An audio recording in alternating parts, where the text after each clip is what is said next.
તો વાયરસ સજીવ છે કે નિર્જીવ? આ એક એવો કોયડો છે જેણે મોટા મોટા વૈજ્ઞાનિકોને પણ માથું ખંજવાળતા કરી દીધા છે. ચાલો તો પછી આજે આ રહસ્યમય દુનિયામાં એક ડૂબકી મારીએ અને જોઈએ કે આ મામલો છે શું. આમ જુઓ તો શરદી, ખાંસી, તાવ આ બધું તો આપણા જીવનનો એક ભાગ જ બની ગયું છે, ખરું ને? પણ ક્યારે શાંતિથી વિચાર્યું છે કે આપણને ખરેખર બીમાર કોણ પાડે છે? આ બધા પાછળ છે એક અદૃશ્ય દુશ્મન, જેને આપણે વાયરસના નામે ઓળખીએ છીએ. તો આજે આપણે શું શું જોવાના છીએ? સૌથી પહેલાં તો એ જ મોટો સવાલ, વાયરસ સજીવ છે કે નિર્જીવ? પછી આપણે એની શોધ કેવી રીતે થઈ એની રસપ્રદ કહાની જાણીશું. એ પછી સમજીશું કે એ આપણા કોષોને કેવી રીતે હાઇજેક કરે છે, એની બનાવટ કેવી હોય છે, અને છેલ્લે આપણા જીવન પર એની અસરો કેટલી ઊંડી છે. ચાલો ત્યારે શરૂઆત કરીએ સૌથી મોટા અને સૌથી ગૂંચવણભર્યા સવાલથી. વાયરસ આખરે છે શું, જીવંત કે પછી નિર્જીવ? અને જુઓ, આ જ તો ખરી ગૂંચવણ છે. સામાન્ય રીતે આપણે શું માનીએ કે જે સજીવ છે એ કોષોનું બનેલું હોય, પોતાની રીતે ઊર્જા વાપરે, મોટું થાય, પ્રજનન કરે. પણ વાયરસ, એની પાસે તો કોષ જ નથી, એની પોતાની કોઈ મેટાબોલિઝમ એટલે કે ચયાપચયની ક્રિયા જ નથી, અને એ પોતાની કોપી પણ જાતે નથી બનાવી શકતો. એને હંમેશા કોઈ બીજાના એટલે કે યજમાન કોષની જરૂર પડે છે. બસ આ જ કારણોસર વિટેકરની જે 5 સૃષ્ટિ વર્ગીકરણ પદ્ધતિ છે ને, એમાં વાયરસ માટે કોઈ જગ્યા જ નથી.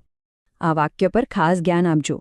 જીવંત કોષની બહાર વાયરસ એક નિષ્ક્રિય, સ્ફટિકમય રચના છે. આનો સીધો સાદો મતલબ શું થયો કે જ્યાં સુધી એને કોઈ જીવતો કોષ નથી મળતો, ત્યાં સુધી એ મીઠા કે ખાંડના દાણા જેવો છે, એકદમ નિર્જીવ, એક કેમિકલનો કણ. એમાં જીવંત હોવાના કોઈ લક્ષણ નથી. તો સવાલ એ થાય કે આટલા સૂક્ષ્મ અને અદૃશ્ય દુશ્મનને આપણે ઓળખ્યો કઈ રીતે? એની પાછળ પણ એક આખી જાસૂસી વાર્તા જેવી કહાની છે. ચાલો એ સફર પર એક નજર કરીએ. બધું શરૂ થયું 1892માં. ડિમિત્રી ઇવાનોસ્કી નામના વૈજ્ઞાનિકે નોંધ્યું કે તમાકુના છોડમાં કોઈક એવી વસ્તુ રોગ ફેલાવી રહી છે જે બેક્ટેરિયાથી પણ નાની છે. થોડા વર્ષો પછી 1898માં બેજેરિનકે એને ચેપી જીવંત પ્રવાહી જેવું કંઈક નામ આપ્યું. પણ સાચો બ્રેકથ્રુ તો 1935માં મળ્યો, જ્યારે W.M. સ્ટીનલીએ એ કરી બતાવ્યું જે કોઈએ વિચાર્યું નહોતું. એમને વાયરસના સ્ફટિક બનાવ્યા, અને આનાથી એ વાત પાક્કી થઈ ગઈ કે જીવંત કોષની બહાર વાયરસ ખરેખર એક નિર્જીવ કણ જ છે. પણ અહીં પાછો એક સવાલ ઊભો થાય. જો એ નિર્જીવ છે, તો પછી આટલો બધો હાહાકાર મચાવે છે કેવી રીતે?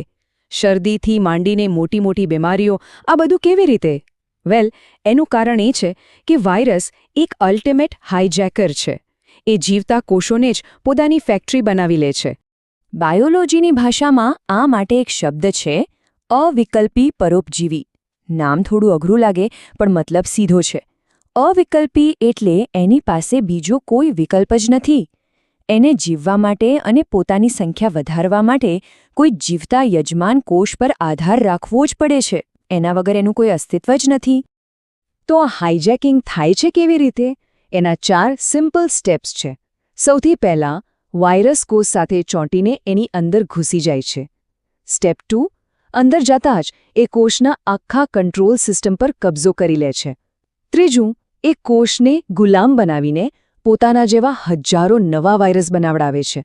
અને છેલ્લું અને સૌથી ખતરનાક સ્ટેપ, આ બધા નવા વાયરસ પેદા થઈને કોષને ફાડીને બહાર નીકળે છે અને આસપાસના બીજા કોષો પર હુમલો કરવા તૈયાર થઈ જાય છે. આપણે એની કામ કરવાની રીત તો જોઈ, પણ આ હુમલાખોર દેખાય છે કેવો? એની રચના કેવી હોય છે? ચાલો વાયરસની બનાવટ પર એક નજર નાખીએ, જે જાણે કે આક્રમણ કરવા માટે જ ડિઝાઇન થઈ હોય એવું લાગે છે. અહીંયા 2 અલગ અલગ વાયરસના ઉદાહરણ છે. એક છે ટોબેકો મોઝેક વાયરસ અને બીજો છે બેક્ટેરિયોફેજ. ભલે એમના આકાર અલગ હોય, પણ એમની મૂળભૂત રચના એકદમ સિમ્પલ છે. અંદરના ભાગમાં હોય છે એમનું જેનેટિક મટીરિયલ, એટલે કે DNA અથવા RNA, અને એની ફરતે હોય છે પ્રોટીનનું એક મજબૂત કવચ, જેને કહેવાય છે કેપ્સિડ. આ કેપ્સિડ પણ કેપ્સોમિયર નામના નાના નાના ટુકડાઓથી બનેલું હોય છે. એક રસપ્રદ વાત એ છે કે વાયરસ ખૂબ જ સ્પેસિફિક હોય છે. મતલબ કે જે વનસ્પતિને ચેપ લગાડે એ પ્રાણીને ન લગાડે. સામાન્ય રીતે વનસ્પતિ વાયરસમાં આપણને સિંગલ સ્ટ્રેન્ડેડ RNA જોવા મળે છે, જ્યારે પ્રાણી વાયરસમાં સિંગલ કે ડબલ સ્ટ્રેન્ડેડ આરએનએ કે ડીએનએ કંઈ પણ હોઈ શકે. અને જે વાયરસ બેક્ટેરિયાને પણ નથી છોડતા, જેને આપણે બેક્ટેરિયોફેજ કહીએ છીએ, એમની પાસે મોટેભાગે ડબલ સ્ટ્રેન્ડેડ ડીએનએ હોય છે. ચાલો હવે આ બધી બાયોલોજીની વાતો પરથી થોડું વાસ્તવિક દુનિયામાં આવીએ. આ નાનકડો કણ આપણી દુનિયા પર કેટલી મોટી અસર કરી શકે છે. સામાન્ય શરદીથી માંડીને આખી દુનિયાને હચમચાવી દેતી મહામારીઓ સુધી. આપણે મનુષ્યોની વાત કરીએ તો સામાન્ય શરદી, ફ્લૂ, ગાલપચોળિયું, શીતળા, હર્પીસ અને હા, એડ્સ જેવી ગંભીર બીમારી પણ, આ બધા પાછળ વાયરસ જ જવાબદાર છે. એની અસર કેટલી વ્યાપક છે એનો આનાથી મોટો પુરાવો શું હોઈ શકે? અને એવું નથી કે વાયરસ માત્ર આપણને જ હેરાન કરે છે. એ વનસ્પતિઓને પણ નથી છોડતા. ઘણીવાર પાંદડા પર વિચિત્ર ડાઘા જોવા મળે, પાંદડા વળી જાય, પીળા પડી જાય કે પછી આખા છોડનો વિકાસ જ અટકી જાય. આ બધું વાયરસનું જ કામ હોઈ શકે છે. અને આનાથી ખેતીને કેટલું મોટું નુકસાન થતું હશે એનો અંદાજ લગાવી શકાય છે. તો આ બધી ચર્ચા પછી આપણે પાછા એ જ મૂળ સવાલ પર આવીને ઊભા રહીએ છીએ. એક તરફ એ યજમાન વગર નિર્જીવ છે, પણ યજમાન મળતા જ જીવંતની જેમ વર્તે છે. તો શું વાયરસને આપણે સંપૂર્ણ નિર્જીવ કહી શકીએ કે પછી એ સજીવ અને નિર્જીવ વચ્ચેની કોઈ રહસ્યમય કડી છે? આ સવાલનો જવાબ કદાચ એટલો સીધો નથી, અને એ જ વિજ્ઞાનની સુંદરતા છે, જે આપણને વિચારવા પર મજબૂર કરે છે.